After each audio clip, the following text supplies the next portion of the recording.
warahmatullahi wabarakatuh. Salam sehat sejahtera selalu buat teman-temanku dimanapun berada. Selamat malam. Saya ingin sharing dan berbagi pengalaman dengan teman-teman.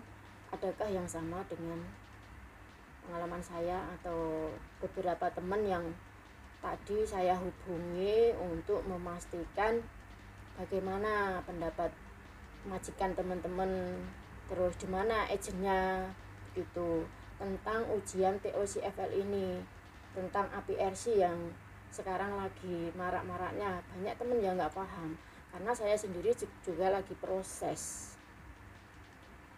Sebenarnya begini, kemarin itu kan saya menunggu bulan 6 tanggal 30 itu kan belum ketok palu.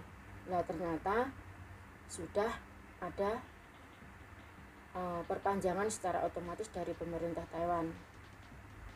Kemarin itu majikan saya juga terburu-buru lah. Ya nanti kalau ketok palunya itu saya bisa diperpanjang, kalau enggak makanya majikan saya itu cepat-cepat mengambil keputusan untuk APRC.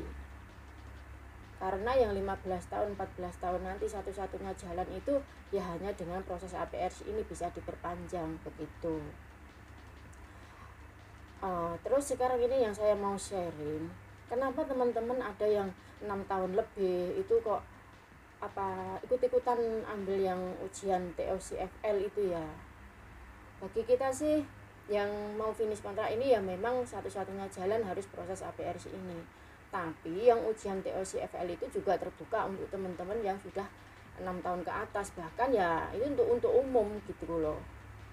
Terus itu juga merupakan persyaratan untuk mengajukan gaji ke teknisi menengah. Jadi kita nanti ini sudah ujian ya, itu ya majikan harus juga ikut ini andil di dalamnya. Kita nggak bisa sendiri gitu, harus kerjasama dengan majikan.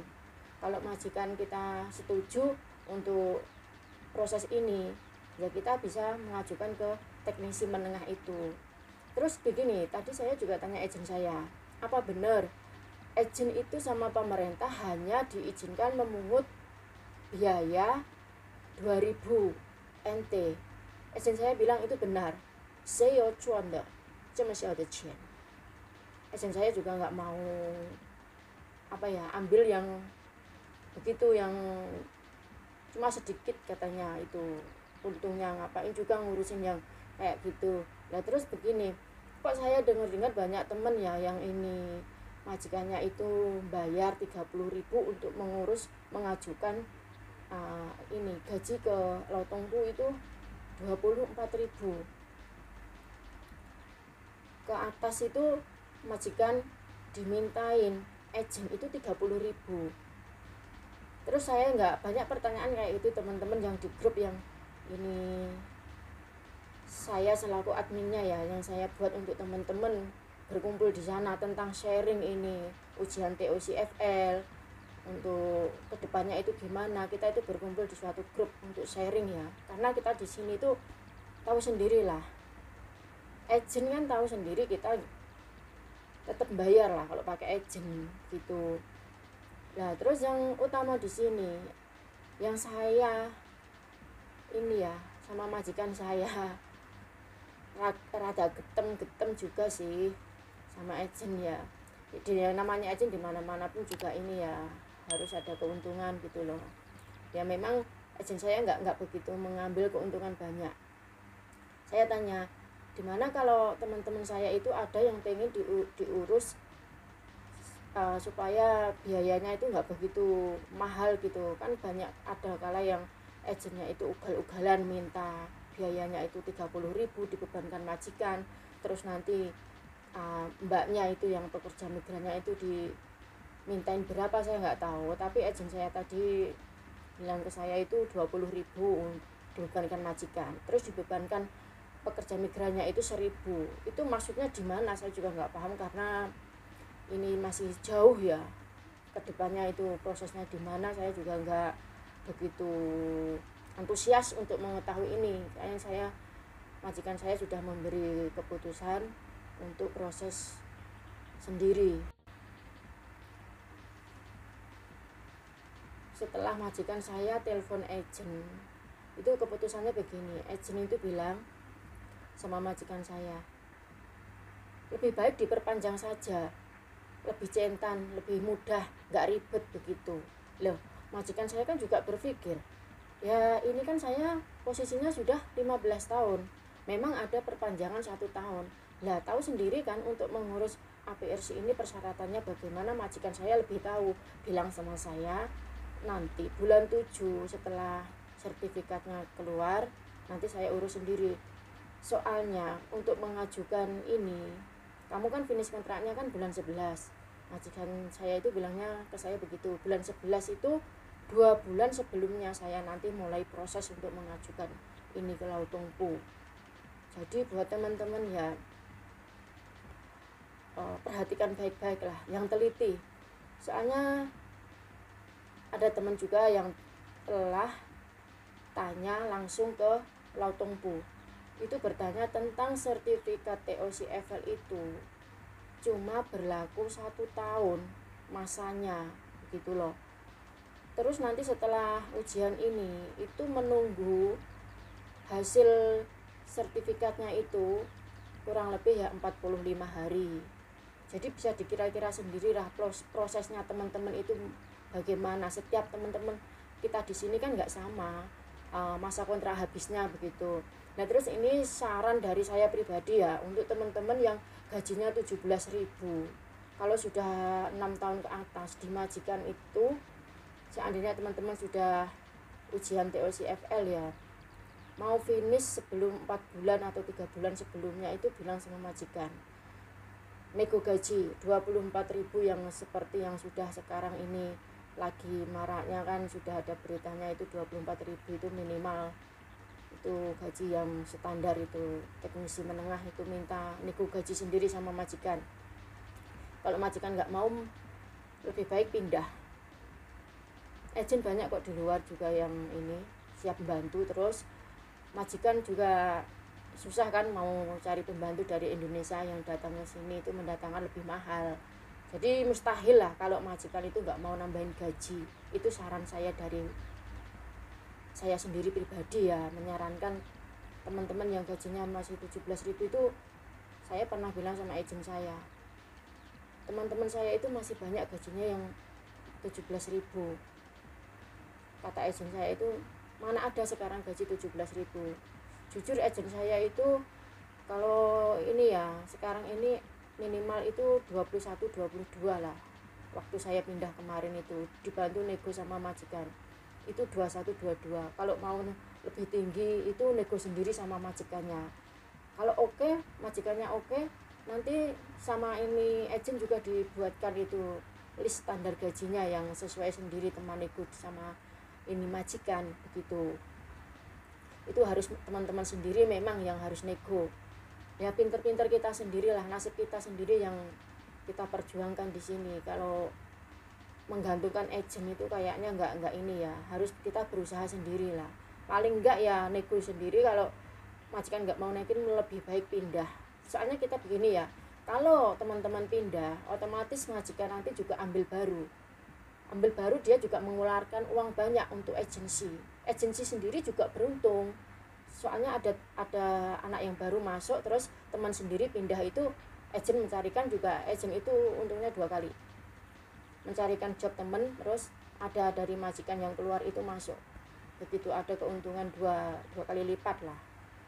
Jadi kita harus tahu permainan agent itu, harus tahu kalau kita mau memperjuangkan hak kita sendiri. Itu saran saya sendiri pribadi untuk teman-teman ya, karena saya sendiri sudah mengalami ya di Taiwan sekarang itu 15 tahun.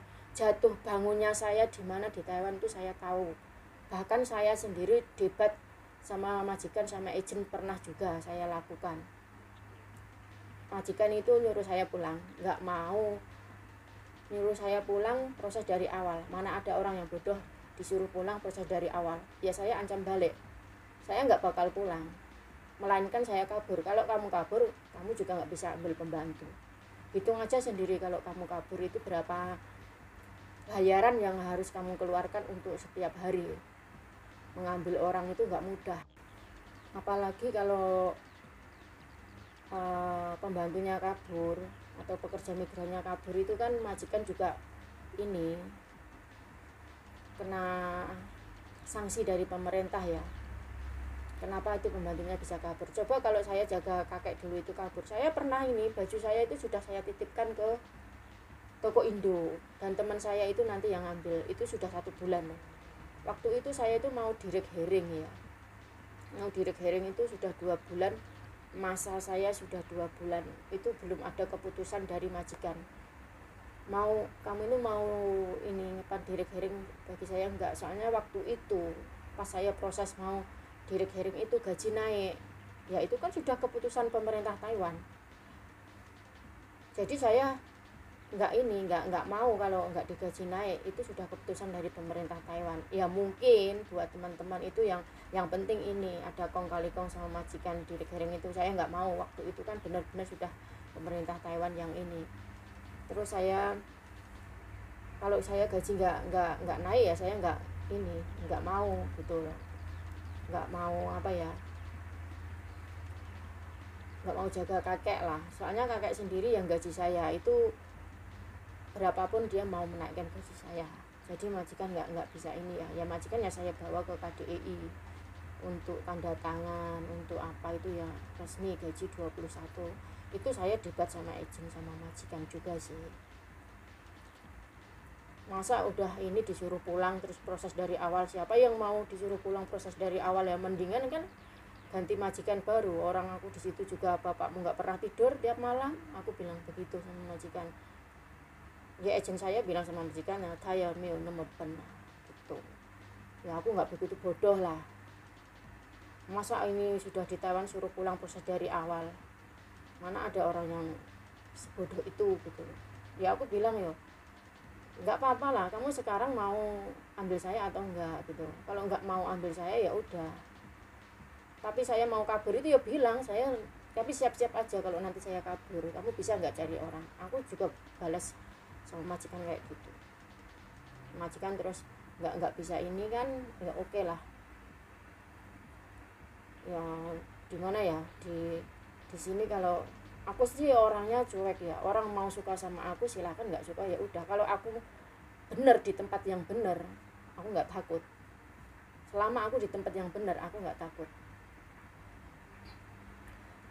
Itulah teman-teman yang ingin saya sampaikan tadi, yang saya garis bawahi yang ini ya, untuk teman-teman yang mau proses ini mengajukan gaji yang ke teknisi menengah ini kan banyak ini agent yang memungut biaya itu berapa. Kalau agent saya itu 20.000 dibebankan majikan.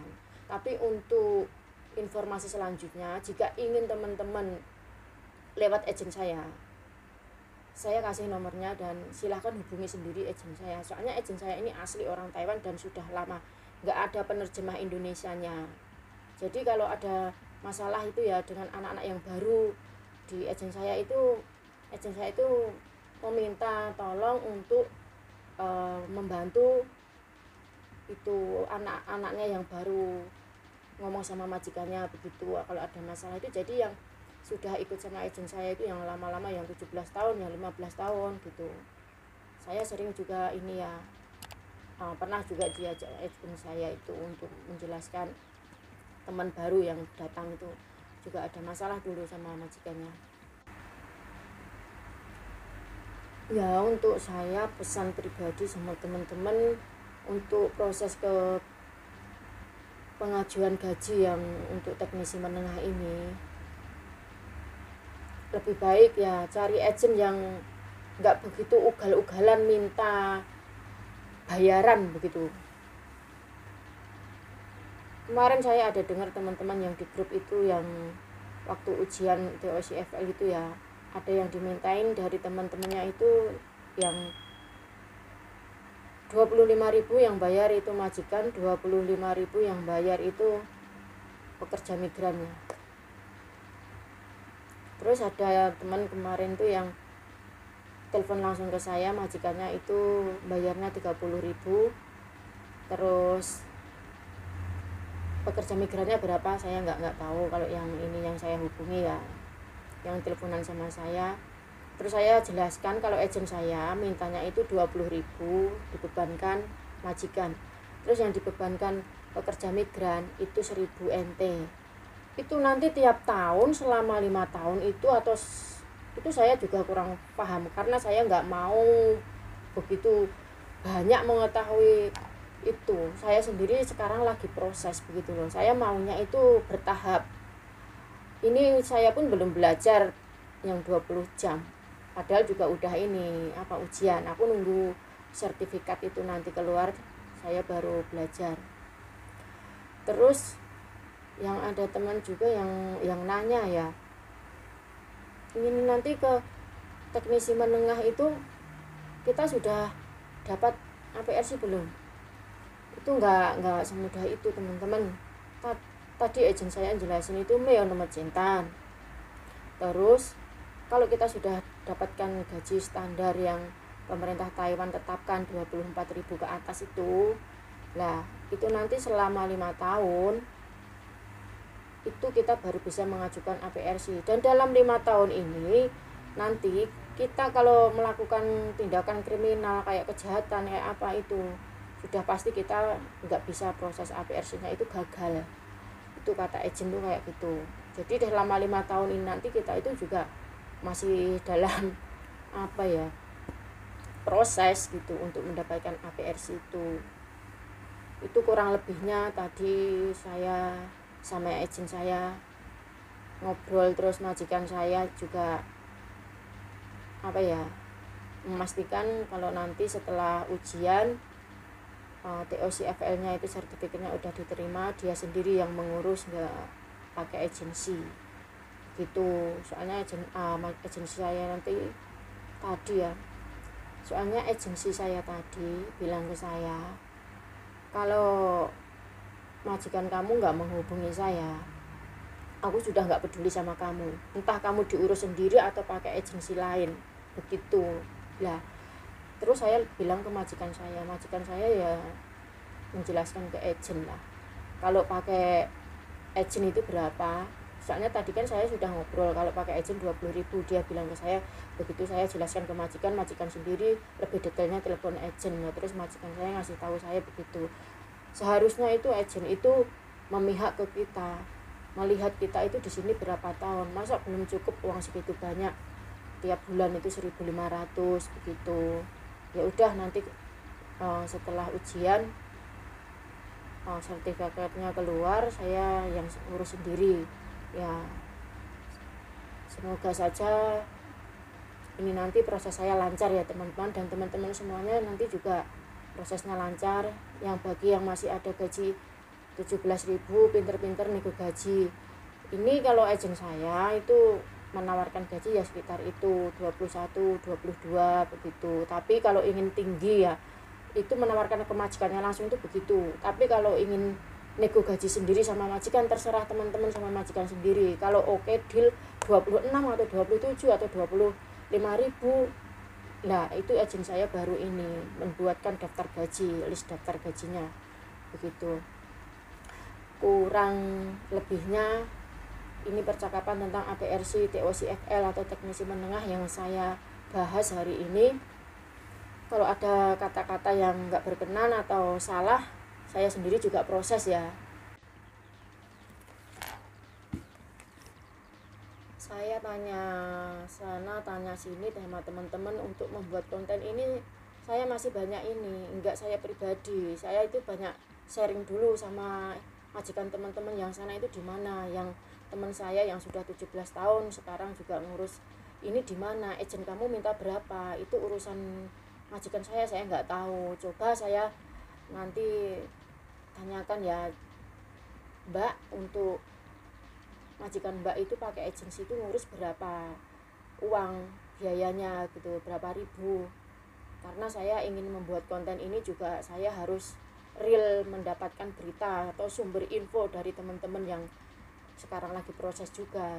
Saya nggak asal-asalan bikin konten, soalnya ini konten kan juga saya sendiri pribadi juga lagi proses. Semuanya juga pada bingung lah. Yang agent sendiri juga ini nggak ada pemasukan kan, secara logika aja kita tahu lah. Ya gimana lagi ya, saya nggak tahu ngomong banyak. Ya begitu dulu ya teman-teman, kalau ada salah kata saya mohon maaf yang sebesar-besarnya. Semoga channel saya ini kedepannya juga lebih baik lagi, soalnya saya juga nggak ada waktu untuk membuat konten itu yang begitu bagus atau sempurna atau bagaimana. Saya juga pemula di YouTube, mohon maaf. Waktu yang sangat sempit saya sempatkan untuk konten karena saya sendiri juga lagi mengalami hal ini gitu. Mohon maaf ya teman-teman, sekali lagi cukup sekian. Wassalamualaikum warahmatullahi wabarakatuh.